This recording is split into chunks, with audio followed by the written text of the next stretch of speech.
Okay, तो start करते हैं आज का लेक्चर। और आज इसमें हम पढ़ेंगे solubility of gas and solid in liquid. यानी गैस इन लिक्विड से आपको याद आ गया होगा, यहाँ पर हेनरी लॉ है। और सॉलिड इन लिक्विड, इस पे पढ़ने वाला इफेक्ट ऑफ टेम्परेचर, प्रेशर, ये सभी चीज जो हमें रिपीट करेंगे। और 3 ऐसी नई बातों का आज पता लगेगा जो आपको पहले नहीं पता था। ठीक है, तो शुरुआत करते हैं। Solubility of substance depend upon. Solubility की अगर बात करें तो ये इन पर डिपेंड करती है। एक तो नेचर ऑफ सॉलिड, आपका जो नेचर ऑफ सॉलिड है ये क्या है, और दूसरा है नेचर ऑफ सॉल्वेंट। सॉल्वेंट क्या है, टेम्परेचर, प्रेशर, तो आपको पता ही है।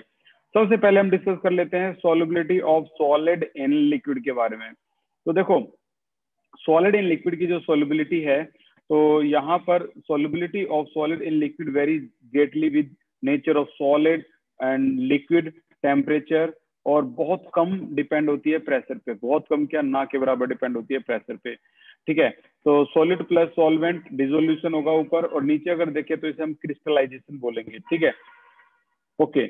आगे अगर हम बात करें तो solubility of solid in liquid depend upon the following factor. Number 1, nature of solute and solvent. यहाँ पर लाइक डिजोल्व लाइक का एक कॉन्सेप्ट है। जैसे पोलर है वो पोलर में डिजोल्व होंगे, नॉन पोलर में डिजोल्व होंगे।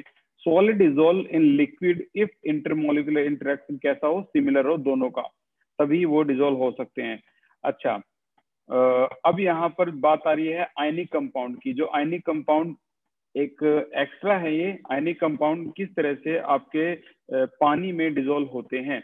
तो देखो, solubility is on account of the fact that there are strong electrostatic force of attraction। यानी यहाँ पॉजिटिव और नेगेटिव आयन के बीच में फोर्स है। यहाँ अगर आप देखोगे तो ये बीच में ये वाला जो हिस्सा है, ये आपका क्या है, ये NaCl है, इलेक्ट्रोलाइट है। ठीक है, अब क्योंकि इलेक्ट्रोलाइट क्या है, सॉलिड फेज में है, तो अब ये पानी में कैसे डिजोल्व होगा। तो ये पानी में कैसे डिजोल्व होता है, पानी, ये जो ये वाला हिस्सा आपको दिख रहा है, ये वाटर है। वाटर का यहाँ पर पॉजिटिव को देखकर ये नेगेटिव हिस्सा आ गया है, यहाँ पर ये नेगेटिव है, नेगेटिव है, नेगेटिव है।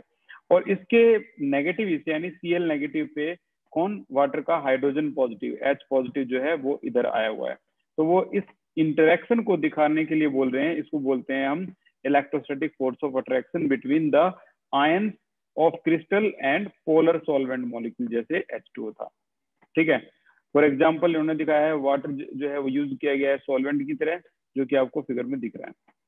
आगे अगर हम चले, a substance which dissolve in, कोई भी आयनिक कंपाउंड अगर डिजोल्व होता है पानी के अंदर, तो समझ जाओ उसकी हाइड्रेशन एंथैल्पी ज्यादा है और लैटिस एंथैल्पी जो है वो कम है। एक बात क्लियर है।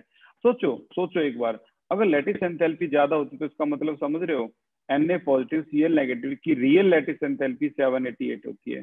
सोचो अगर ये 7880 इतनी होती तो इसका मतलब समझ रहे हो कि इसको तोड़ने के लिए इतनी ज्यादा एनर्जी की जरूरत होगी, तब ये आपका डिसोसिएट होगा। This is known as lattice enthalpy. लेकिन इतनी है नहीं। अगर सोचो इतनी ज्यादा लैटिस एंथैल्पी अगर आपकी ज्यादा है किससे, हाइड्रेशन एंथैल्पी से, अब ये कंपाउंड पानी में डाल दो, आपका डिसोसिएट नहीं होगा। ठीक है, क्योंकि लैटिस एंथैल्पी ज्यादा है। और अगर हाइड्रेशन एंथैल्पी ज्यादा है तो ये आराम से क्या हो सकता है, डिसॉल्व हो सकता है। तो वही चीज ये बताने की कोशिश कर रहे हैं, water is best polar solvent having highest dielectric constant. और पानी का ही डाइलेक्ट्रिक कांस्टेंट जो है वो ज्यादा होता है। बाकी अलग अलग सॉल्वेंट इन्होंने दिखाए। इफेक्ट ऑफ टेम्परेचर की अगर बात करें तो इफेक्ट ऑफ टेम्परेचर में अगर आप ध्यान से देखोगे तो यहाँ पर सॉल्यूट और सॉल्वेंट प्लस में heat will give you solution, ये वाली रिएक्शन होती है। तो मैं तो एक जर्नल से आपसे क्वेश्चन पूछ रहा हूँ, solubility of solid in liquid, temperature बढ़ाने पर सॉल्युबिलिटी क्या होगी, इंक्रीज या डिक्रीज। जल्दी से चैट सेक्शन में जाओ और बताओ, solubility of solid in liquid with rise of temperature क्या होगा। Solubility of solid in liquid with rise of temperature, chat section में। और यही वाला जो पोर्शन था वो ज्यादा इंपोर्टेंट है। खुशी, ये जवाब ठीक नहीं है। रितु, ये जवाब ठीक नहीं है। Very good. जतिन बब्बर, ये जवाब बिल्कुल ठीक है। शिवानी, ये प्रॉपर नहीं है ठीक। जैस्मिन, ये भी प्रॉपर ठीक नहीं है। आपको बताना है किस इस केस में क्या होगा। तो जतिन का जो आंसर था वो पूरी तरह से एक्यूरेट है भाई। ये इंक्रीज भी होती है और डिक्रीज भी होती है, दोनों केस होते हैं। यहाँ पर अगर मान लो ये एंडोथर्मिक रिएक्शन है, तो टेम्परेचर बढ़ाओगे तो कहाँ ऐड होगा वो जाकर, हीट वाली साइड पे। तो ले चैटलियर प्रिंसिपल के हिसाब से ये शिफ्ट हो जाएगा फॉरवर्ड डायरेक्शन में और क्या बनाएगा, सॉल्यूशन। यानी यहाँ पर सोल्युबिलिटी इंक्रीज हो रही है।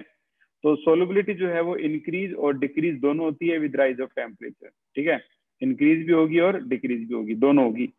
अब ना हमें देखना ये है कि कौन कौन से केस में ये इंक्रीज होती है।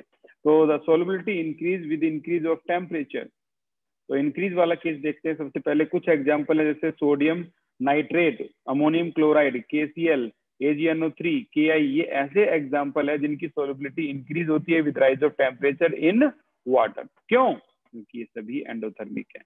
ठीक है ना, ये देखो एंडोथर्मिक का केस है, ये हीट ऐड हो रही है यहाँ पे, इसलिए सोल्युबिलिटी इंक्रीज हो रही है। लेकिन कुछ हमारी दुनिया में ऐसे एग्जाम्पल भी हैं जिनको अगर हम पानी में मिलाएं तो यहाँ पर सोल्युबिलिटी है वो इरेगुलर बिहेवियर शो करती है। ठीक है ना, विद इंक्रीज ऑफ टेम्परेचर। यानी पहले तो सोल्युबिलिटी इंक्रीज होगी फिर बाद में डिक्रीज हो जाएगी। तो कुछ एग्जाम्पल इस दुनिया में ऐसे भी हैं। सोडियम सल्फेट, अगर आप इसको डालते हो पानी में तो इसकी सोल्युबिलिटी इंक्रीज होगी up to a certain temperature, but then अजीबोगरीब बात है, डिक्रीज होनी स्टार्ट हो जाएगी with further range of temperature. ठीक है, तो यहाँ पर उन्होंने एक टेम्परेचर बताया है जिसे ट्रांजिशन टेम्परेचर का नाम दिया गया है कि 32.8 डिग्री सेल्सियस ये एक ऐसा टेम्परेचर है। Sodium sulphate at 32.8 degree Celsius there is an equilibrium with solid decahydrate और एनहाइड्रस। ये इस पर इक्विलिब्रियम में आ जाता है, यानी इससे ऊपर अगर आप जाओगे तो ये सोल्यूबल नहीं होगा। यही एक ऐसा टेम्परेचर है जिसको हम ट्रांजिशन टेम्परेचर कहेंगे। किस केस के लिए? सोडियम सल्फेट के लिए। इतना तो सभी को पता ही होगा कि सोल्युबिलिटी इंक्रीज भी होती है डिक्रीज भी होती है। ठीक है, अब आगे अगर हम चलें तो बिलो दिस टेम्परेचर, इस टेम्परेचर के नीचे तो पता ही है डेकाहाइड्रेट बनेगा ही, यानी यहाँ सोल्युबिलिटी ज्यादा है। लेकिन इससे ज्यादा टेम्परेचर करोगे तो ये क्या हो जाएगा, एनहाइड्रस फॉर्म में चला जाएगा। तो वो आपका ट्रांजिशन टेम्परेचर था। तो यहाँ पर जो हमने सीखा वो ये सीखा कि solubility of solid in liquid with effect of temperature. कहाँ गया, ये रहा। Solubility of solid in liquid with effect of temperature क्या होती है, ये इंक्रीज भी होती है डिक्रीज भी होती है। इंक्रीज में NaCl का केस याद कर लो और डिक्रीज में तो भूलना ही मत सोडियम सल्फेट को। ठीक है, तो ये दोनों केस शो करते हैं। और इसका जो रीजन अगर कोई पूछे तो इसके लिए हम बोलेंगे एंडोथर्मिक है और इसके लिए बोलेंगे हम एक्सोथर्मिक है। ले चैटलियर प्रिंसिपल लगेगा। ये देखो, अगर मैं इसकी बात करूं तो सोल्यूट प्लस सॉल्वेंट, राइट, और ये आपका जो बना है ये है आपका सॉल्यूशन और हीट, यानी यहाँ पर ये एक्सोथर्मिक है। टेम्परेचर बढ़ाओगे तो ले चैटलियर के हिसाब से ये हीट वाले हिस्से पे ऐड होगा और इक्विलिब्रियम कहाँ शिफ्ट हो जाएगा, बैकवर्ड डायरेक्शन में, जो बता रहा है कि सोल्यूट अलग है और सॉल्वेंट अलग है। ठीक है, तो ये था आपका solubility of solid in liquid. और अगर हम नीचे जाएं तो हमारे पास अगला केस है solubility of gas in liquid. इसी की वजह से खोज हुई थी हेनरी लो की। तो solubility of gas in liquid depend करती है इन 4 फैक्टर पे। एक तो nature of substance, nature of substance mean solute, nature of solvent, temperature again and pressure again. चलो, तो मैं अब आपसे पूछ रहा हूँ, what is the effect of temperature on the solubility of gas in liquid? Chat section, come on. What is the effect of temperature on the solubility of gas in liquid? Temperature का क्या effect होगा gas in liquid? खुशी इस बार ठीक है, जतिन ठीक है, रितु ठीक है, शिवानी ठीक है, रिया ठीक है, मयूर ठीक है। तो कुल मिला के इस बार मोस्टली क्या सभी आंसर ठीक थे। तो nature of gas and solvent, अब ये बात आपके लिए नहीं है जो एनसीईआरटी में नहीं थी। क्या?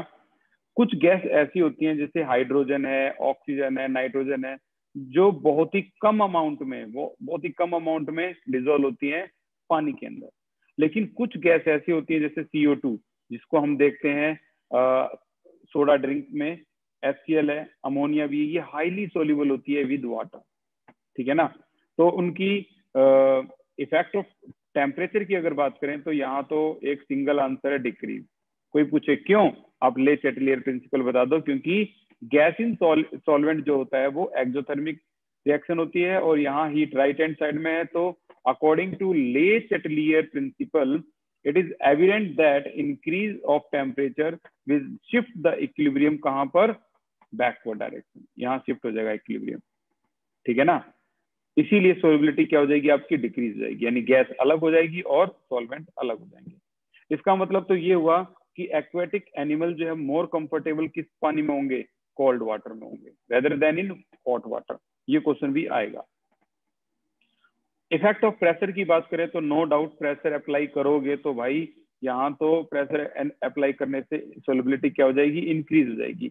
और यहीं से शुरुआत हुई थी हेनरी लॉ की। तो शुरुआत करते हैं Henry law.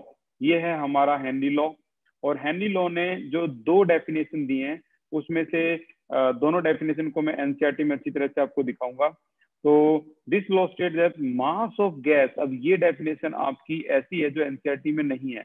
Mass of gas dissolved per unit volume of solvent at a given temperature is directly proportional to the pressure of gas in equilibrium above the surface of the solvent। यानी यहाँ पर मास of gas directly proportional बताया गया है pressure को। हमारी NCERT की तरफ अगर हम नजर डालें तो यहाँ पर एनसीईआरटी में ऐसा कुछ भी डेफिनेशन में नहीं कहा गया है। यहाँ सिर्फ प्रेशर डायरेक्टली प्रोपोर्शनल है इसके मोल फ्रैक्शन में, और साफ साफ कहा गया है the most common use definition of Henry law is the partial pressure of gas in vapour phase is proportional to the mole fraction, ठीक है ना। और इसके ऊपर इतना और बोल दिया है the solubility of gas in liquid is directly proportional to the pressure of gas, बस इतना बोल दिया। ये दो डेफिनेशन है, एक ये और एक ये। तो यहाँ पर ऐसा कोई फॉर्मूला नहीं था जो इस बात को प्रूव करे कि mass of gas directly proportional pressure के। अब आप सोचोगे कि तो फिर इसमें कैसे आ गया और इसका यूज क्या है, तो मैं आपको बताता हूँ। ये देखो, ये भी लिख सकते हैं, ये भी बिल्कुल ओके है। या फिर ये नई definition mole fraction of gas in solution is proportional to the partial pressure of gas in the solution, ठीक है। तो यहाँ पर ये नॉर्मल डेफिनेशन जो हमारी बुक में भी थी। तो ये था आपका यहाँ पर केस क्या, हेनरी लॉ कांस्टेंट। अब लिमिटेशन और application of Henry law constant discuss करने से पहले मैं आपको दिखाता हूँ इस फॉर्मूले का कितना ज्यादा इस्तेमाल किया गया है। तो जल्दी से आ जाओ, ये है हमारे लास्ट ईयर के क्वेश्चन। ये देखो, यहाँ पर इन सभी क्वेश्चंस में जो कि हमें डिस्कस करने हैं उनमें से सबसे पहले हम मुद्दे पे चलते हैं 19 पे। ये देखो 2013 और 12 दोनों साल में आया हुआ है। अब आप कहोगे हमारी एनसीईआरटी में तो ये है ही नहीं, लेकिन ये फिर भी इन्होंने दिया है 12 भी और 13। अब चाहे आप रो हंसो कुछ भी करो, एग्जाम में तो ये क्वेश्चन आ गया। Partial pressure of ethane over A saturated solution कितना है, इतना है गैस, ठीक है ना। पार्शियल प्रेशर दे दिया और इन्होंने इतने ग्राम में अमाउंट बताई है। इसका मतलब ये हुआ कि भाई पार्शियल प्रेशर जो है वो इक्वल होता है किसके, KH इंटू में X के भी। सॉरी, पार्शियल प्रेशर जो है, दोबारा लिख देता हूं इसको,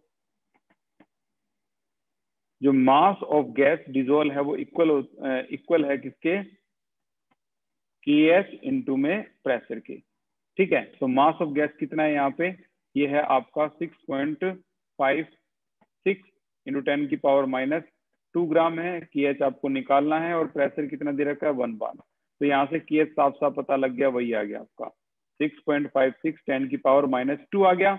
अब दूसरे हिस्से में उसने कहा है बताइए इफ सॉल्यूशन कंटेन इतने ग्राम ऑफ इथेन तो इसका पार्शियल प्रेशर कितना होगा। यानी यहाँ पर mass is equal to KH into x, दोबारा लिखेंगे हम KH इंटू में P, ठीक है ना। यहाँ पर मास कितना है, अब की बार क्वेश्चन में 5.0 10 की power -2 is equal to KH। अब ये भी निकाला है 6.56 10 की पावर -2 और आपको P निकालना है। तो आपको समझ में आ गया होगा ये पार्शियल प्रेशर कैसे निकलेगा, ठीक है। तो कुल मिला के ये नहीं है कि आपने एनसीईआरटी कर ली तो इसका मतलब आप 100 में से 100 ले ही लोगे।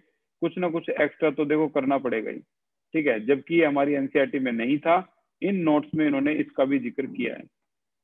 क्लियर, और आगे चलेंगे। अभी तो बहुत सी चीजें हैं ऐसी हैं जो आपको नहीं दिखाई देंगी।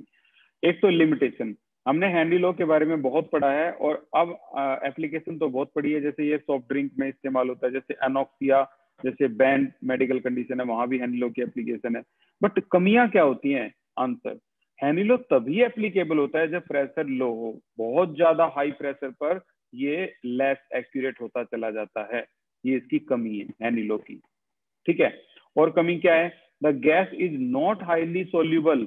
सभी गैस की खासियत नहीं है, अभी अभी आपने देखा हाइड्रोजन, हीलियम ये कम सोल्यूबल है, CO2, अमोनिया ये ज्यादा सोल्यूबल है। तो हर गैस ज्यादा सोल्यूबल नहीं होती। अच्छा, gas neither react chemically with solvent, और सभी गैस आपके सॉल्वेंट से रिएक्ट भी नहीं करती कि केमिकली रिएक्ट कर ले, ऐसा भी नहीं होता। ना तो डिसोसिएशन ना एसोसिएशन, ऐसा होता ही नहीं गैस में। ठीक है, तो ये तीन है, इनमें से कोई भी दो आप लिमिटेशन अपने नोट्स में ऐड कर सकते हो। ठीक है, सिर्फ ऐड करते रहो, अलग से नोट्स मत बनाओ। ये कोई टाइम नहीं है अलग से नोट्स बनाने का, चीजें ऐड करते हो बस। अच्छा, एप्लीकेशन की बात करें हेनी लॉ की, ये हम पढ़ चुके हैं। ये कार्बोनेटेड जो बीवरेज होते हैं, यानी सॉफ्ट ड्रिंक्स हो गया, ठीक है ना, ये सोडा वाटर हो गया, बियर, शैंपेन, ये बोतल जो है सील होती है हाई प्रेशर से, इनमें यूज की जाती है CO2। तो ये भी इसकी एक क्या है, आपकी एप्लीकेशन है। एक्सेस CO2 जब आप प्रेशर को कम करते हो तो ये सॉल्यूशन से बाहर निकलती है और एफर्विसेंस आपको देखने को मिलता है। स्कूबा डाइवर के केस में अगर हम देखें, डीप सी डाइविंग, तो स्कूबा डाइविंग के केस में भी हम जो ऑक्सीजन सिलेंडर बांध के अंदर जाते हैं स्कूबा डाइवर, तो उसमें कंप्रेस्ड एयर कंटेन नाइट्रोजन और एडिशन ऑफ O2 होती है। लेकिन प्रॉब्लम ये होती है कि these are not very soluble in blood at normal pressure. वैसे तो नॉर्मल ठीक है, ब्लड में कम सोल्यूबल है, बट आप जब डीप में जाओगे, great depth, when diver breathe in compressed air from the supply tank, तो होगा क्या? तो उसमें क्या होगा, more nitrogen dissolve in blood and body fluid में ज्यादा से ज्यादा नाइट्रोजन डिजोल्व हो जाएगी, क्योंकि प्रेशर हाई है, सोल्युबिलिटी बढ़ेगी। Henry law, because pressure at the depth is far greater than surface atmospheric pressure. और जब वो स्कूबा डाइवर बाहर आएगा, when he come driver come toward the surface, the pressure decrease, और ये प्रेशर डिक्रीज करेगा तो हमने क्या सुना है कि इससे रप्चर हो जाती है, जो ब्लड वेसल्स हैं वो फट जाती है। लेकिन आज एक नई बात और सीखते हैं कि nitrogen come out of the body forming bubble in the blood में स्ट्रीम में बबल हो जाएंगे, जिसकी वजह से the bubble restrict blood flow को रोक देगा, affect the transmission of nerve impulse transmission में भी दिक्कत आएगी। तो ये नर्व इम्पल्स ट्रांसमिशन भी एक्स्ट्रा ऐड कर लेना। ठीक है, ये हो गया आपका। और अगर हम आगे चले तो इसके जो क्वेश्चन है ये आ जाते हैं। इन क्वेश्चन में न्यूमेरिकल की प्रैक्टिस है जो आज हम करने वाले हैं अपने दूसरे नोट्स में से भी। तो हेनरी लॉ कांस्टेंट निकालना है, ये भी एनसीईआरटी का न्यूमेरिकल है, बिल्कुल आज की क्लास में हम करेंगे इसको। अच्छा, how do gases nearly always tend to less soluble in liquid as comparison as the temperature raised। Temperature raise करने पर गैसेज जो है लेस सोल्यूबल होती है। क्यों? क्योंकि ये एक्सोथर्मिक रिएक्शन है। और अगर हम यहाँ पर ले चैटलियर का इस्तेमाल करें तो इक्विलिब्रियम शिफ्ट हो जाएगा बैकवर्ड डायरेक्शन में, गैस अलग सॉल्वेंट अलग। ओके, नेक्स्ट क्वेश्चन है, हेनरी लॉ को बताइए और इसकी कुछ इंपोर्टेंट एप्लीकेशन भी बताइए। तो इंपोर्टेंट एप्लीकेशन में देखो, CO2 सॉफ्ट ड्रिंक पढ़ लिया, स्कूबा डाइवर में बैंड कंडीशन, वो मेडिकल कंडीशन आई थी जब बबल्स क्रिएट हो गए थे, उसे बैंड बोलेंगे। और एक एनॉक्सिया भी होती है, अगर आप ऊंचाई पे जाओगे तो लो ब्लड ऑक्सीजन होगा, ठीक है ना, लो ब्लड ऑक्सीजन की वजह से ही climber feel weak and unable to think clearly, medical condition known as anoxia. देखो एटमॉस्फेरिक लेवल जो है, जैसे दिल्ली है, यहाँ पर ब्लड जो ऑक्सीजन लेवल है वो बिल्कुल एक्यूरेट है, लेकिन हाई एल्टीट्यूड पे पार्शियल प्रेशर ऑफ ऑक्सीजन जो है वो लेस होता है कंपैरेटिवली ग्राउंड लेवल के। इसी वजह से लो कंसंट्रेशन ऑफ ऑक्सीजन जो ब्लड और टिश्यू तक पहुंच पाता है अगर कोई क्लाइंबर ऊंचाई तक जाए तो medical condition known as anoxia. Last question है, और लास्ट क्वेश्चन भी बड़ा सिंपल सा क्वेश्चन कहा गया है। द एयर, जो हमारी हवा होती है उसमें नंबर ऑफ कई सारी गैसेज होती हैं, लेकिन मेजर तो दो ही होती हैं। कौन कौन सी? Oxygen and nitrogen. ऑक्सीजन जो है वो 20% है अप्रोक्स, नाइट्रोजन 79% है अप्रोक्स, ठीक है। और water is in equilibrium with air at pressure of 10 atm। अब ये बात समझने लायक है, क्या हवा में पानी होता है? हाँ जी होता है। अगर आप बिल्कुल चिल्ड पानी को ऐसे रख दोगे और वहां पर आप देखोगे पानी की गिलास पे पानी की बूंदें आ जाती हैं, ये इस बात का सबूत है कि आपके एयर में मॉइस्चर है।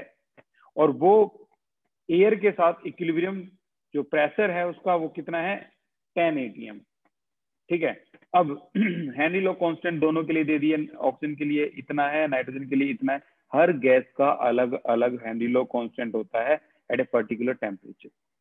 ठीक है, बताइए कंपोजिशन, कंपोजिशन होता है मोल फ्रैक्शन। बताइए गैस का, तो you have to calculate mole fraction of oxygen and mole fraction of nitrogen.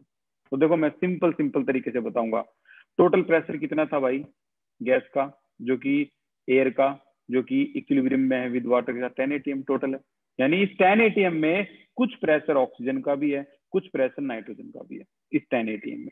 चलो मुझे तो ऑक्सीजन का बता दो कितना है टोटल। तो ऑक्सीजन का प्रेशर निकालने के लिए 20/100 इंटू में 10 निकालेंगे तो ऑक्सीजन का पता लगा हमें, पार्शियल प्रेशर ऑक्सीजन का 2 atm है। तो जाहिर सी बात है पहले तो atm को हम mm में चेंज कर लेते हैं, क्योंकि उन्होंने KH की वैल्यू mm में दे रखी है। तो 760 mm होता है, मल्टीप्लाई कर दो, mm में आ गया। No, not a big deal. Okay, यहाँ अगर हम देखें तो ये आ गया आपका इसी तरह से 6004 mm। किसका प्रेशर है ये पार्शल, ये नाइट्रोजन का हिस्सा है इस टोटल 10 atm में। एक का 7.9 atm है, एक का 2 atm है। अब आप कहोगे कुछ गैस अदर गैसेस भी होती हैं, ठीक है ना, उनको इग्नोर कर दिया गया है। KH की वैल्यू ऑक्सीजन के लिए इतनी है, KH की वैल्यू नाइट्रोजन के लिए इतनी है। आपको पार्शियल प्रेशर मिल चुका है, तो हेनरी लॉ बिल्कुल रेडी है। Partial pressure of oxygen equal to KH into में मोल फ्रैक्शन ऑफ O2। लगा दो फॉर्मूला, गेम ओवर। यहाँ पर आ गया आपका ये मोल फ्रैक्शन निकालना, पार्शियल प्रेशर ऊपर निकाल चुके हैं ये रहा, और ये आपका गिवन ही दे रखा है, आंसर आ गया ये। सिमिलरली दूसरे का भी आंसर आ गया ये।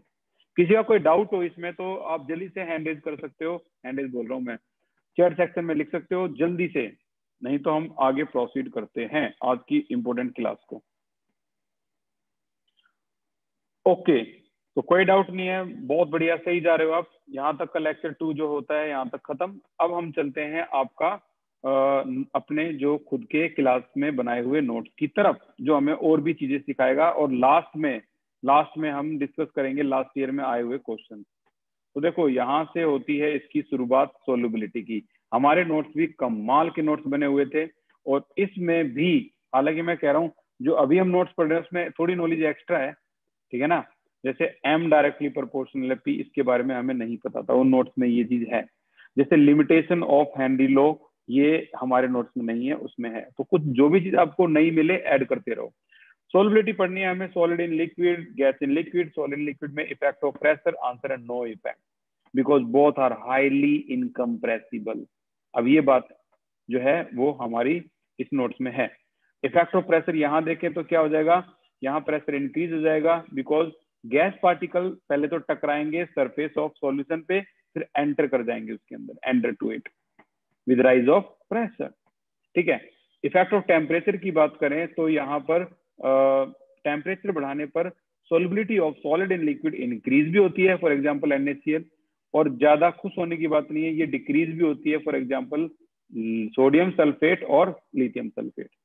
Reasons are very clear, because of endothermic reaction की वजह से ये सोलिबिलिटी इंक्रीज हुई है। यहाँ एक्सोथर्मिक की वजह से सोलिबिलिटी इंक्रीज हुई है, और ले चक्रीय प्रिंसिपल लगा है। क्लियर। यहाँ इफेक्ट ऑफ टेम्परेचर की बात करो तो कुछ सोचो ही मत, डिक्रीज। रीजन अगर कोई पूछे क्या, सीधा सीधा बताओ, एक्सोथर्मिक और ले चक्रीय, सिंपल, ठीक है ना। क्योंकि जो गैस होती हैं वो, जैसे जो गैस है प्लस सॉल्वेंट है, विल गिव यू सॉल्यूशन, और उसके बाद यहाँ आती है हीट। ले चक्रीय प्रिंसिपल लगाओगे तो टेम्परेचर इस साइड ऐड होगा और इक्विलिब्रियम लेफ्ट में शिफ्ट हो जाएगा। क्लियर। और आगे चलते हैं। यहाँ पर कुछ वैल्यूज हैं जो हमारे नोट्स में दे रखी है। 1 atm की वैल्यू इसके इक्वल होती है, 1 बार की स्केल होती है, 1 atm 1 टॉर, MMSG, पास्कल, सभी की जो रिलेशन है वो दे रखे हैं। एक्वेटिक जीवन, एक्वेटिक एनिमल्स जो है मोर comfortable in cold water rather then in warm water. तो इसका जो रीजन है वही कि on increasing temperature solubility of dissolved oxygen in water decrease, ठीक है ना, इसीलिए ऐसा होता है। अच्छा, अगला है आपका क्वेश्चन क्या, what is the effect of pressure on the solubility of liquid. बिल्कुल, solubility of solid and liquid, no significant effect because both are highly incompressible. और अगला क्या था, what is the effect of temperature on the solubility of solid and liquid? भाई increase भी होगा, decrease भी होगा. इफ डिसोल्यूशन प्रोसेस एंडोथर्मिक है तो आपकी सोलिबिलिटी इंक्रीज होगी, ठीक है ना, इंक्रीज होगी. और अगर ये एक्सोथर्मिक है तो आपकी सोलिबिलिटी डिक्रीज होगी बिकॉज ऑफ क्ले-चैटेलियर प्रिंसिपल. और ये एग्जांपल तो छोड़ना ही मत. डिफाइन हेनरी लॉ, इसके दो एप्लीकेशन बताइए. हेनरी लॉ बताइए जो कोरिलेट करता हो प्रेशर ऑफ गैस को सोलिबिलिटी के साथ, ठीक है.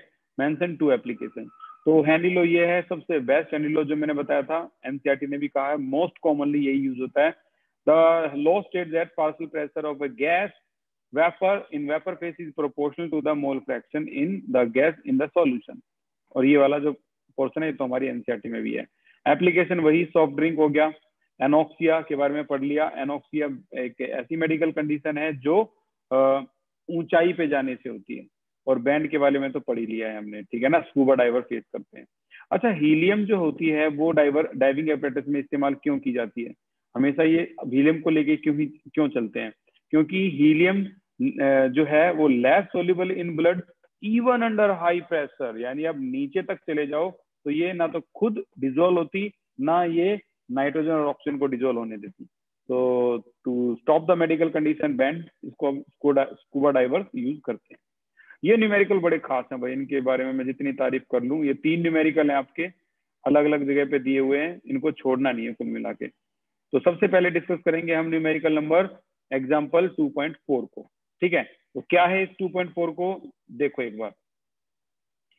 एनसीईआरटी का 2.4.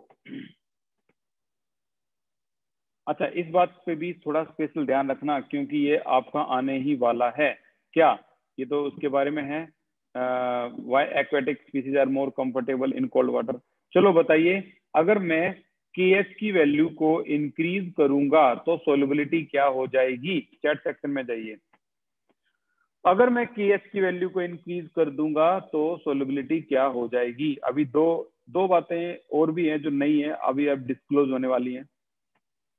इफ आई इंक्रीज KH तो सोलिबिलिटी क्या हो जाएगी? ओके, शिवानी ठीक है, जतिन ठीक है, मयूर ठीक है. आंसर है सोलिबिलिटी डिक्रीज हो जाएगी. इस बात का स्पेशल ध्यान रखना, अभी ये डिस्कस होने वाली है ये चीजें. ये देखो, higher the value of KH lower will be the solubility, ठीक है ना. तो KH इंक्रीज करने से सोलिबिलिटी क्या हो जाती है? कम हो जाती है. आप टेम्परेचर को भी अगर देखोगे तो देखो, ये नाइट्रोजन है, ये भी नाइट्रोजन है. इतने टेम्परेचर पर KH की वैल्यू ये थी. ज्यादा टेम्परेचर कर दोगे तो KH की वैल्यू इंक्रीज हो गई. इंक्रीज होने का मतलब है KH का सोलिबिलिटी डिक्रीज हो गई. इसीलिए कहा गया है टेम्परेचर बढ़ाने पर solubility of gas in liquid decrease हो जाती है, ठीक है. अच्छा, इस क्वेश्चन की बात हो रही है. Nitrogen gas is bubbled through water इतने टेम्परेचर पे हाउ मेनी मिलीमोल. मिलीमोल कहा गया था यानी नंबर ऑफ मोल निकालना है सिंपल वर्ड में. अच्छा, 1 लीटर पानी है तो पानी से समझ जाओ इसकी डेंसिटी जो होती है 1 ग्राम पर ml होती है. तो 1 लीटर पानी का बिंदास बोल सकते हो 1 kg ऑफ वाटर.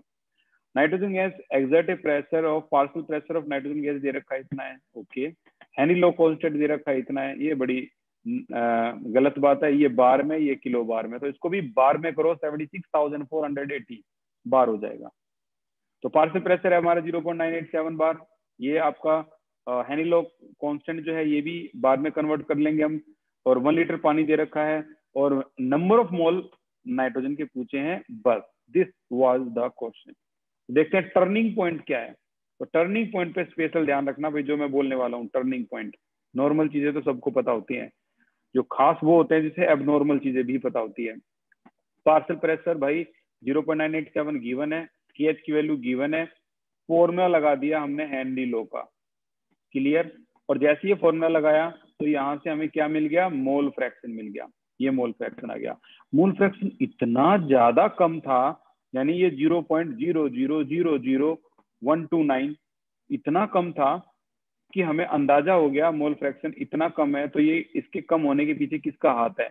न्यूमरेटर का हाथ है. न्यूमरेटर की वैल्यू जरूर बहुत कम रही होगी. Comparatively denominator. क्लियर। अब डिनोमिनेटर के कंपैरिजन में ये इतनी कम है तो समझ जाओ कि number of mole of nitrogen तो ये भी है, लेकिन इसके कंपैरिजन में वाटर बहुत ज्यादा है, इतना ज्यादा है कि हमने इसको इग्नोर कर दिया। दोनों का अगर मैं सम करूं तो एक तो है 5 ग्राम, एक है 5 लाख ग्राम। अब 5 लाख ग्राम के आगे 5 ग्राम की कोई औकात है ही नहीं, इग्नोर करो। तो आंसर आता है इसे इग्नोर कर दो। तो ये इग्नोर करने के बाद हमारा सिर्फ ये रह जाएगा number of mole of water. तो ये वैल्यू तो गिवन है, ये हमें निकालना है, ये तो हमारा टारगेट है। Number of mole of water फिर से आ गया 1000 ग्राम और 1000 ml बराबर हो जाएगा, क्योंकि डेंसिटी ऑफ वाटर क्या होती है 1 ग्राम पर ml होती है। यहाँ ये टर्निंग पॉइंट है। एक टर्निंग पॉइंट ये है कि बच्चे यही नहीं समझ पाएंगे, बेचारे जो नन्हे मुन्ने होंगे उन्हें यही नहीं समझ पाएंगे कि इग्नोर कैसे हुआ। और दूसरा टर्निंग पॉइंट ये है कि पानी की डेंसिटी ये होती है, इसीलिए हमने 1 लीटर को 1 किलोग्राम माना है, वो यही नहीं समझ पाएंगे। तो इतना होने के बाद डिवाइड कर दो, 1000 ग्राम डिवाइड बाई 18 इसका मोलर मास होता है, तो मल्टीप्लाई करेंगे तो इतना मोल आ जाएगा। बेचारे यहाँ तक पहुंच भी गए तो इसको मिलीमोल में कन्वर्ट नहीं कर पाएंगे। डेसी सेंटी मिली, मिली होता है 10 की पावर -3। कुछ भी करके आपको इस वैल्यू को -3 बनाओ। अब आप -3 बना रहे हो तो क्या कर रहे हो भाई, सोचो, इंक्रीज कर रहे हो या डिक्रीज कर रहे हो? बताओ, चैट सेक्शन में जाके बताओ, इंक्रीज कर रहे हो या डिक्रीज कर रहे हो? जल्दी से देखिए तो सही कितने स्ट्रॉन्ग कंसेप्ट है। मैंने वैल्यू -4 को -3 कर दी, तो मैं क्या कर रहा हूँ, इसको इंक्रीज कर रहा हूँ या डिक्रीज कर रहा हूँ? Chat section, come on, hurry up. Very good Mayur, nice piece of mind you are using Mayur, very good. Puneet बहुत बढ़िया, शिवानी बहुत अच्छे। करेक्ट आंसर है मैं इसको इंक्रीज कर रहा हूँ, और मैं इंक्रीज कर रहा हूँ तो ये वाली वैल्यू जो है आपके लेफ्ट में ये क्या होगी, अब डिक्रीज होगी, इसीलिए पॉइंट कहाँ गया, लेफ्ट में चला गया। सो दिस इज योर, इसको हम बोल सकते हैं 10 - 3 को मिली, तो this is your 0.716 millimole. Clear. दूसरा न्यूमेरिकल जो आता है हमारा 2.7 इन टेक्स्ट का है। चलो देखते हैं 2.7 इन टेक्स्ट को भी। ये है आपका 2.7 इन टेक्स्ट, ठीक है। इस न्यूमेरिकल की हो रही है बात, तो देखते हैं कौन कौन सी जो वैल्यू है जिनको हम ध्यान में रखेंगे। हेनिलो कांस्टेंट, चलो भाई हेनिलो कांस्टेंट दे रखा है, वो भी पास्कल में। कैलकुलेट करके दिखाओ quantity of CO2। Quantity of CO2 का मतलब होता है मास ऑफ CO2 बताना है। तो देखो, मोल फ्रैक्शन से निकल सकता है number of mole, number of मोल से निकल सकता है मास, तो ये जर्नी चलेगी हमारी। अच्छा, इतने ml सोडा वाटर बोल दिया, सोडा वाटर को भी हम कंसीडर कर लेंगे कि ये प्योर वाटर है, तो हमारा 500 ml बता रहा है, ये 500 ग्राम है। When packed under A pressure of इतने ATM CO2, ठीक है ना, ये इतना ATM इसका प्रेशर आ गया। तो प्रेशर है, वॉल्यूम है, वॉल्यूम बोल रहा हूँ मैं, 500 ml पानी है, और ये आपका हेनिलो कांस्टेंट भी दे रखा है। तो हमारा मेन काम क्या है, मोल फ्रैक्शन के पीछे पड़ जाओ, ठीक है। चलो तो गेम की करते हैं शुरुआत और देखते हैं इस न्यूमेरिकल को भी क्या था इसमें। देखो, ये आपका पार्शियल प्रेशर दे रखा है ATM में। इन्होंने मुश्किल ही, प्रॉब्लम ही ना हो तो इन्होंने क्या करा, इसको पास्कल में कन्वर्ट कर दिया, 1.01325 × 10⁵ पास्कल से मल्टीप्लाई करके। अब ये KH की वैल्यू ऑलरेडी पास्कल में है, चलो कॉम्बो बन गया। मास ऑफ CO2 निकालना है, तो हम क्यों ना पहले मोल फ्रैक्शन निकालें। जैसे ही हम मोल फ्रैक्शन निकालने के लिए बैठे तो हमें पता लगा कि भाई मोल फ्रैक्शन जो है हमारा डिवाइड करने के बाद जो आया है वो ये आ गया 0.00152, ये भी कम ही है। ये मोल फ्रैक्शन की वैल्यू इतनी कम इंडिकेट कर रही है, आपका न्यूमरेटर कम था कंपैरेटिवली डिनोमिनेटर में कौन ज्यादा था, ऊपर वाले केस की तरह पानी ज्यादा था। तो पानी को हमने इसके कंपैरिजन में इसको इग्नोर कर दिया, सिर्फ पानी ही रहा। अब number of mole of water फिर से हमने 500 ग्राम का यूज कर लिया। ये देखो कैसे मतलब पूरा कर रहे हैं हम, 500 ml, क्यों, क्योंकि वाटर की डेंसिटी होती है 1 ग्राम पर ml। तो 500 ml 500 ग्राम के इक्वल है, डिवाइड कर दो। अब इसको मल्टीप्लाई करेंगे फिर से इससे, और number of mole of water जो CO2 है वो आपका निकल जाएगा। लेकिन हमें number of mole of CO2 चाहिए ही नहीं, तो इसीलिए हमें mass in gram upon molar mass, mole concept लगा दिया। 44 होता है कार्बन डाइऑक्साइड का, मल्टीप्लाई कर दो, this will be your answer, simple. यहाँ कुछ देखने लायक टर्निंग पॉइंट जो था वो क्या था भाई, यहाँ था फिर से ये और आपका 500 ml, और कुछ नहीं है इस क्वेश्चन में, मैं बता रहा हूँ कुछ भी नहीं है। लास्ट क्वेश्चन पे आगे हम 2.6, उसके बाद हम करेंगे लास्ट ईयर के क्वेश्चन, तो वो भी करने हैं। 2.6 को देख लेते हैं जल्दी से। तो भाई पहले 2.6 का पता तो हो क्वेश्चन क्या है। तो क्वेश्चन हमारे सामने दे रखा है इस बार H2S, जो कि एक टॉक्सिक जहरीली गैस है, सड़े हुए अंडे की तरह इसकी स्मेल होती है, ठीक है। तो इस टॉक्सिक स्मेल को क्वालिटेटिव एनालिसिस में इस्तेमाल किया जाता है अगर solubility of H2S at STP, STP हमें बहुत कुछ बताएगी, देखना एसटीपी हमें प्रेशर बता देगी, सिंपल 1 atm, और इसकी जो सोल्युबिलिटी है वो इतने मोलैलिटी, मोलैलिटी बोला गया है यहाँ, मोलैलिटी गिवन है, पर हेनिलो कांस्टेंट निकालना है, ठीक है। तो देखना लिमिटेड इंफॉर्मेशन से हम क्या क्या निकाल सकते हैं, सिर्फ मोलैलिटी गिवन है और एसटीपी गिवन है, दैट्स इट। तो क्वेश्चन खास तो होगा ही होगा। चलो देखते हैं क्या है इसमें। भाई इस क्वेश्चन को जब हम करने लगे तो हमें पता था एसटीपी और सिर्फ प्रेशर ऑफ H2S 1 atm। आप कहोगे सर ये कहाँ से आ गया, आंसर है एसटीपी। एसटीपी पे कोई भी प्रेशर 1 atm होता है, टेम्परेचर आपका 0 डिग्री सेल्सियस होता है, और वॉल्यूम आपका 22.4 लीटर होता है, ठीक है। तो मोलैलिटी का क्या मतलब होता है, दिस मींस दैट इतने mole of H2S dissolve in 1 kg of solvent. लो जी एक और वैल्यू आ गई 1 kg। अब हम क्या करने वाले हैं, हम पहले क्योंकि हमसे पूछा गया है कि KH की वैल्यू क्या होगी, तो हम पहले एक एक अपने जो हथियार हैं वो इकट्ठा कर लेते हैं। जैसे हमें क्या क्या चाहिए, इस फॉर्मूले को अगर हम देखें तो हमें KH फाइंड आउट करना है। तो हमें चाहिए क्या भाई, हमें एक तो प्रेशर चाहिए H2S का, जो पहली लाइन में मिल गया, एक चाहिए मोल फ्रैक्शन H2S का, इसके लिए हम षड्यंत्र रखेंगे अभी। तो मोल fraction of H2S, number of mole of H2S number of mole of water, या नंबर ऑफ मोल पहले से ही गिवन होंगे, ये रे 1 ठीक है। Number of mole of water, again हम यहाँ पर 1 kg ऑफ सॉल्वेंट दिया हुआ है, तो 1000 ग्राम डिवाइड बाई 18 कर सकते हैं, because we have 1 kg of solvent.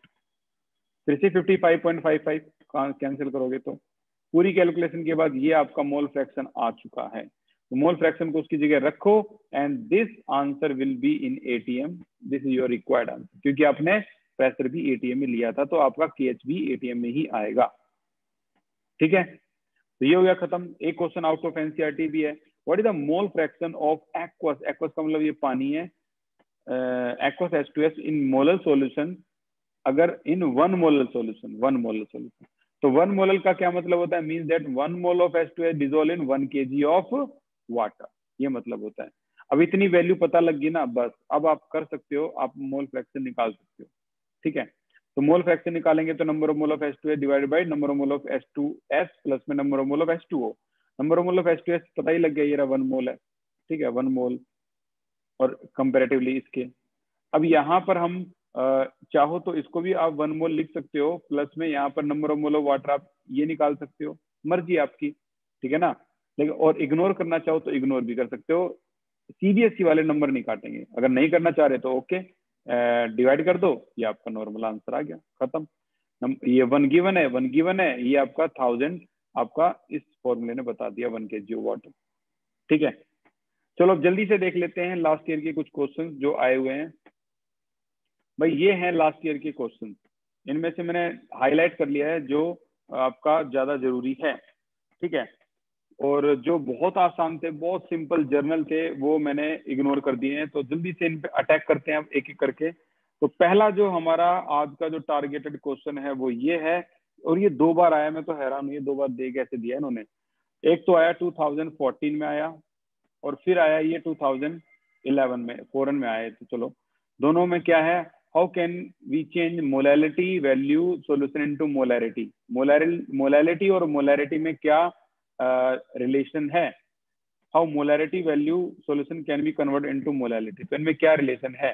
भाई जिनको पता है कॉन्ग्रेचुलेशन, जिनको नहीं पता है इसको लिख लो। मोलैरिटी हमेशा इक्वल होती है मोलैलिटी इनटू में डेंसिटी डिवाइडेड बाय 1 प्लस में ये आपका स्मॉल m मोलैलिटी, और ये मोलर मास है, इसमें MB, B का मतलब सोल्यूट, डिवाइडेड बाय 1000। ये आपका जो रिलेशन है इसे आपको याद करना ही पड़ेगा, ठीक है।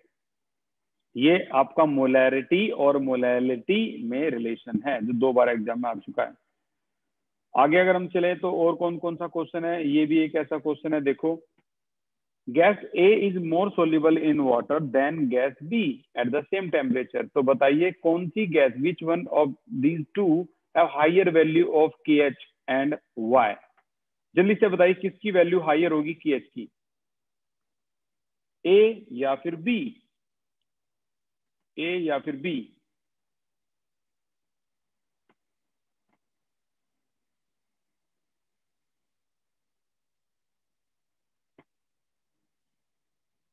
बी आंसर जो आया है,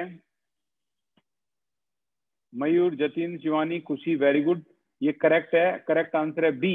क्योंकि देखो मैंने पहले ही बता दिया KH की वैल्यू अगर हायर होगी सोल्युबिलिटी कम होगी, तो यहाँ पर A इज मोर सोल्यूबल, ठीक है ना, मोर सोल्यूबल का मतलब KH की वैल्यू कम है, और B कम सोल्यूबल है तो इसकी KH की वैल्यू ज्यादा है, तो करेक्ट आंसर आपका B हो गया। रीजन है वाई, वाई ऐसा क्यों, तो ध्यान से सुनना, solubility of gas is, solubility, solubility of gas is, ये नया फॉर्मूला, ये तीसरा नया फॉर्मूला है, बताओ भाई, inversely proportional to the KH। सुन लो ध्यान से, सोल्युबिलिटी डायरेक्टली प्रोपोर्शनल है आपके पी के, और इनवर्सली प्रोपोर्शनल है किसके, KH के। तो मेरी बात ध्यान से समझ लो जितना जल्दी हो सके इसको, नहीं तो आप फंस जाओगे भाई। क्या समझ लो, अगला क्वेश्चन, अगले क्वेश्चन को देखना एक बार। ये क्वेश्चन 2020 में आया है, समझ रहे हो, मतलब सबसे लेटेस्ट क्वेश्चन करवा रहा हूं मैं, 2020 में आया है। और क्या है question, Henry law, define Henry law, और बताओ सोल्युबिलिटी, कैलकुलेट करो क्या होगी सोल्युबिलिटी CO2 की अगर 760 mm जो है वो एज प्रेशर है CO2 का, ये प्रेशर ऑफ CO2 दे दिया, और KH की वैल्यू भी गिवन दे दी, तो पूछ रहा है बताओ सोल्युबिलिटी क्या होगी। अब देखो मैं तुम्हारे सामने कुछ एक लिस्ट बना रहा हूं, और ये लिस्ट आपको बहुत फायदा देने वाली है। देखो टोटल हेनरी लॉ की 3 अलग अलग डेफिनेशन हैं, ठीक है। एक NCERT में है जो क्या बताती है, जो बताती है कि सोल्युबिलिटी डायरेक्टली प्रोपोर्शनल है प्रेशर के, NCERT के टॉप पे डेफिनेशन। इसका अगर फॉर्मूला बनाओगे तो क्या बनेगा, सोल्युबिलिटी इज इक्वल टू क्या, P डिवाइडेड बाई KH। इसका फॉर्मूला ये बनेगा, सुन लो ध्यान से जितना जल्दी हो उसके, ठीक है ना। यहाँ आप KH प्रोपोर्शनलिटी नहीं लगा सकते, सुनते रहना बस मेरी बात, नंबर 1। नंबर 2, अगर ये कर ले तो NCERT में ही एक डेफिनेशन ये भी है, पार्शियल प्रेशर जो है किसी भी का, जैसे O2 का, वो इक्वल है KH इंटू में X, यानी मोल फ्रैक्शन के। तो यहाँ पर पार्शियल प्रेशर डायरेक्टली प्रोपोर्शनल है मोल फ्रैक्शन के, ये दूसरी डेफिनेशन है। और तीसरी डेफिनेशन आज जो हमने नोट्स में पढ़ी, वो डेफिनेशन क्या थी, वो डेफिनेशन थी जो आज नए नोट्स थे हमारे, इनमें पढ़ी कि mass of gas directly proportional pressure, mass of gas dissolve in liquid is directly proportional to the pressure. तो यहाँ से जो फॉर्मूला बना वो क्या बन गया, KH इंटू में X, KH इंटू में सॉरी P। तो ये जिन नॉर्मली बच्चों को सिर्फ ये पता होता है, मैं सबसे अच्छी बता दूं, एक फॉर्मूला ये पता है और नहीं पता उन्हें कुछ भी, ये 2 नए फॉर्मूले आपके सामने आ जाए। अब सोचो अगर आपको नहीं पता होते ये, तो आप क्या ये न्यूमेरिकल कर पाते हैं, ये जो न्यूमेरिकल 2020 में आया है, सोल्युबिलिटी बताओ। तो भाई सोल्युबिलिटी जो आएगी इसमें वो क्या आ जाएगी आपकी, P अपॉन में KH। P यानी पार्शियल प्रेशर किसका, CO2 का, बताइए क्या है, ये है आपका 760 mmHg, क्लियर। और इसका KH की वैल्यू क्या है, ये दे रखी है उन्होंने, ये दे रखी है, बस अब कुछ था ही नहीं इसमें। आंसर निकालोगे तो आंसर आएगा, सोल्युबिलिटी होगी आपकी 6.08 10 की पावर -4, गेम इज ओवर। ये आपका 2020 में पूछा गया है। तो इन तीनों फॉर्मूले को छोड़ना मत कैसे भी, ठीक है ना। बच्चों को सिर्फ यही पता होता है जो नॉर्मल बच्चे होते हैं, ठीक है। तो एबनॉर्मल बनना है तो ये देख लो। आगे चलते हैं, आगे चलते हैं। हायर एल्टीट्यूड पर people suffer from anoxia resulting inability to think, why, ऐसा रीजन क्या है, तो आंसर है उसका हायर एल्टीट्यूड पे low solubility of oxygen in blood, या फिर कह लो low concentration of oxygen at higher altitude comparatively to the ground level, ठीक है ना। तो लो ऑक्सीजन होती है। और 19 क्वेश्चन जो है हम आज की ही क्लास में कर चुके हैं। फॉर्मूला क्या था, M इज इक्वल टू क्या, KH इंटू में P, इस वाले फॉर्मूले पे 2013 2012 इसमें हम इसको कर चुके हैं। तो आज की क्लास के लिए भाई इतना ही था। Thank you so much patience के लिए। और अगली क्लास में हम लेक्चर 3 पे कंसंट्रेट करेंगे। उम्मीद है कुछ नया आज जरूर मिला होगा आपको, कम से कम 4 या 5 चीजें तो। Thank you so much, take care.